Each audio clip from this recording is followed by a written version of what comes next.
Hello, it's Father Simon here, and welcome to our collective worship for this week.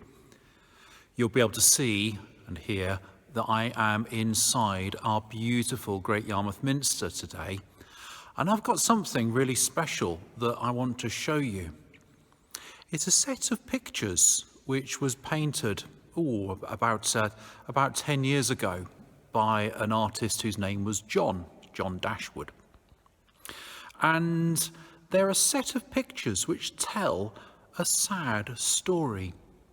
So the story I show you today is a sad story, but it's a sad story which has got a good end.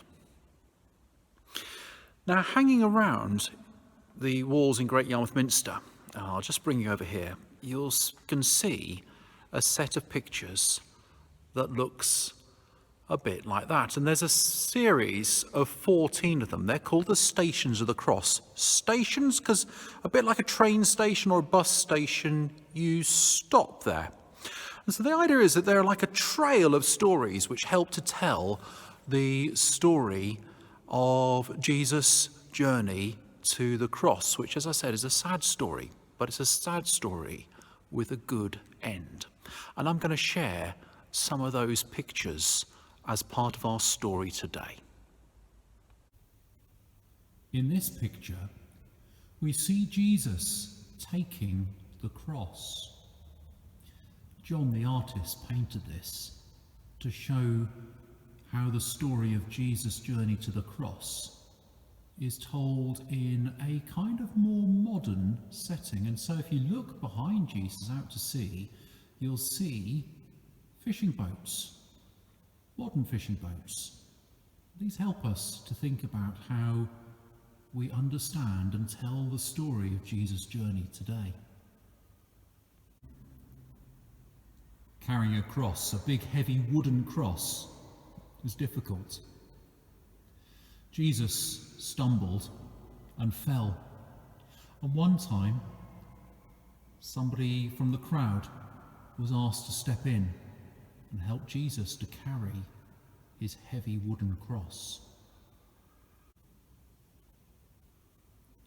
Another time, as Jesus stumbled through the streets of the city, a lady stepped out and wiped the face of Jesus. Whilst everyone else was being so mean and cruel to Jesus, this lady found a moment to be kind.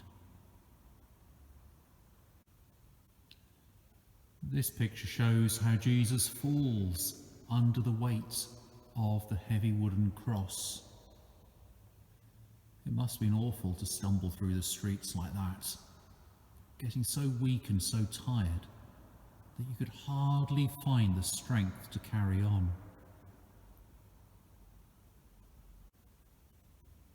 Some people were horrible to Jesus. They shouted at him. They called him all sorts of names. They pushed him, pulled him, threw things at him, and were really, really mean. Jesus calmly endured everything. And then finally, when Jesus' journey came to an end, the bad people decided that they would fix Jesus. They'd fix him to a cross with nails, and so this time he couldn't get away.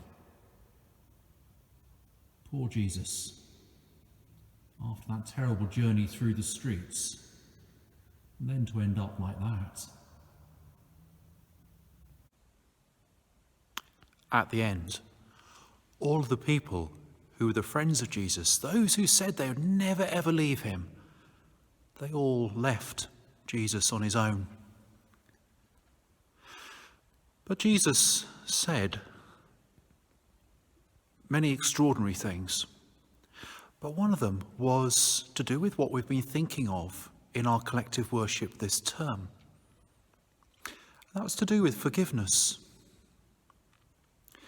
And even when Jesus was going through this terrible, terrible time on his journey to the cross, Jesus still said and prayed to God, "Father, forgive them, for all the terrible things that people had done, all the insults that they'd shouted and all the horrible things they'd done to Jesus, he still said, "Father, forgive them." Until eventually, Jesus died on the cross and he was laid in a tomb, and we have lots and lots of crosses. I'll just come around here into this beautiful little chapel. And we have lots of crosses to remind us. There's a wooden one on the altar, just like there. Can you see there's a wooden one there? Just like you place sometimes in your classrooms before collective worship. And on the cloth, on the front of the altar as well, you can see a cross there. Which reminds us, although this is really sad, sometimes sad stories have a different ending. Come with me. After they placed Jesus in the tomb, the friends of Jesus vanished. But then they began to remember some of the things that Jesus had said. He taught them all sorts of extraordinary things, but he'd said something about how he was going to suffer, and he was going to die, but he was going to rise again. Then, later, some of the women went to the tomb. And here is another picture by John the artist. And this reminds us of how Jesus then appeared to a lady called Mary Magdalene, when she came to the tomb to come and do the right thing and pay her respects. But all of a sudden, someone appeared and she didn't recognize him at first. She thought it was a gardener or something, until this mysterious figure spoke to her and said, "Mary." And straight away she realized and she cried out, "Oh, Master, Teacher, you're alive." And from then on, many of the friends of Jesus saw him again. He was risen from the dead.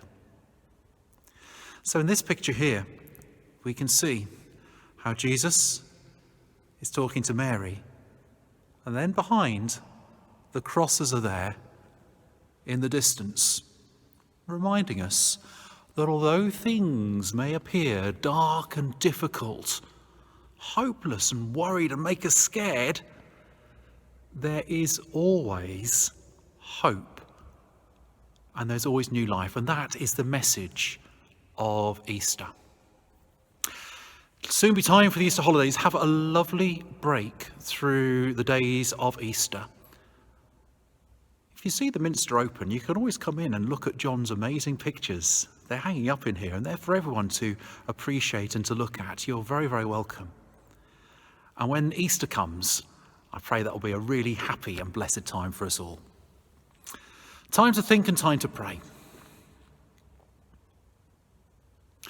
Dear God, we're sorry for what happened to Jesus, but we thank you that he rose again from the dead. Help us to remember that at Easter time and to know that you are always with us. Amen.